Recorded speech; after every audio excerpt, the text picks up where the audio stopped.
আসসালামাইকুম। আমি আজকে আসছি হলো বিবি চিনি শাহী মসজিদ বলে এটারে, বা বিবি চিনি পরি মসজিদ বলে। এটা আরো আগে অনেক উঁচুতে ছিল, আমি এখন নিচে আছি। এটার উঁচু দেখেন কত উঁচু। আগে দিকে জঙ্গলে ভরা ছিল, এখন তো সরকারি হওয়ার কারণে এই যে সুন্দর রাস্তা করছে। আগে ভাঙাচুরা রাস্তা ছিল, কাদা, এখান দিয়ে পানি উপরে থেকে নিচে নামে। একটা টিভির উপরে, মানে পাহাড়ের উপরের মতো। এটা হলো বিবি চিনি শাহী মসজিদ বলে এটারে, বা পরি মসজিদ। এটার যে এই মসজিদটা, এটা আসলে ওই সময় তো ইট সিমেন্ট, মানে বালু সিমেন্ট ছিল না, অনেক উঁচুতে 3-4 তলা ভবনের মতো উঁচু হবে এখানে একটা মসজিদ।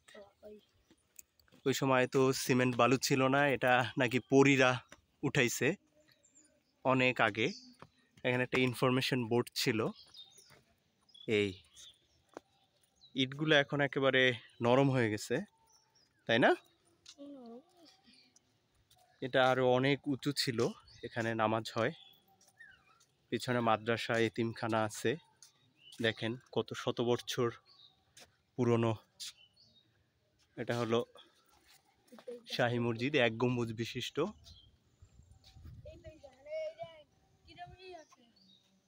এই সাইডের ইটগুলো আসলে ছোট হয়ে হয়ে গেছে, খুলে খুলে গেছে। আসলে এটা কিন্তু সিমেন্ট দিয়ে তৈরি না। ইটের গুলোর সাইজ দেখেন কত বড়, এই মাথা থেকে এই মাথা। এটা ফাঁকা হয়ে গেছে, এই সাইডটাও আছে। আমরা দুপুরবেলা আসছি, প্রচুর রোদ।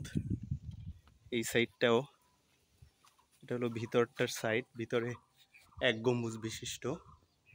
এটা ছোটবেলায় আমি বহুত আসছি আমার বড় খালার সাথে। এই এখন এদিকে তো অনেক কিছু হয়ে গেছে, মাদ্রাসা, মসজিদ। এদিকে বিশাল একটা কবর আছে, বিশাল এক কবর। এখানে বড় 1 গম্বুজ বিশিষ্ট মসজিদ। ঐতিহাসিক একটা কার্ড এখানে আছে। এটা সংরক্ষিত পুরাকীর্তি। এটা 1659 খ্রিস্টাব্দে দিল্লির সম্রাট শাহজাহানের শাসন আমলে পারস্য থেকে সাধক শাহ নেয়ামতুল্লাহ ইসলাম প্রচারের উদ্দেশ্যে দিল্লিতে আসেন। ওই সময় মোগল সম্রাট শাহজাহানের পুত্র বঙ্গদেশের সুবাদার শাহ তার শিষ্যত্ব গ্রহণ করে। এরপরে কয়েকজন সঙ্গী নিয়ে বজরায় চড়ে ইসলাম প্রচার ও ইবাদতের জন্য ভাটির মুলুকে প্রবেশ করেন। এই আসলে পুরো ডিটেলস দেওয়া আছে এখানে কি হইতো। এখানকার আমাদের বেতাগী এখানে বিষখালী নদী ছিল, এটার পানি নোনা ছিল। এই নোনা পানি এগুলো মিষ্টি হয়েছে উনি আসার পরে। এখানে কুমির থাকতো, এই কুমিরও এখন এই নদীতে নাই অলৌকিকভাবে। এই মসজিদটা ঘিরে রয়েছে অনেক অলৌকিক ঘটনা। তখনকার সময় বিষখালী নদীতে পানি ছিল লবণাক্ত, সুপেয় পানির অভাবে জনগণ কষ্ট পেত। নেয়ামতুল্লাহ সাহেব মানুষের এই কষ্টের কথা অনুভব করে, নদীতে অসংখ্য কুমির ছিল। অলৌকিক প্রচেষ্টায় বিবি চিনি সংলগ্ন বিষখালী নদী এলাকায় কোনো কুমির আসতো না। ওনার কারণে এই কাহিনী এখনও এলাকায় প্রচলিত আছে। কেউ কেউ মনে করে এই মসজিদ জিন পরিদের দ্বারা হযরত শাহ নেয়ামতুল্লাহ রাদিয়াল্লাহু তাআলা নির্মাণ করেন। এই মসজিদ 500 থেকে 550 বছর আগে যখন নির্মিত হয়, তখন এখানকার মতো রাস্তাঘাট তো ছিলই না, এমনকি নদীপথেও কোনো জাহাজ চলাচল ছিল না। ইটের ভাটা তো দূরের কথা, মসজিদ নির্মাণের জন্য অসংখ্য ইট ব্যবহৃত হয়েছে। ধারণা করা হয় এই ইটগুলো হযরত নেয়ামতুল্লাহ শাহ রাদিয়াল্লাহু তাআলা জিন দ্বারা আনিয়েছেন, এবং এটা হয়তো আল্লাহর ওলি হিসেবে তার কেরামতি। লোকমুখে প্রচলিত আছে মসজিদটি তৈরি করেছিল পরীরা, তাই কেউ কেউ এই মসজিদের নাম পরি মসজিদও বলে।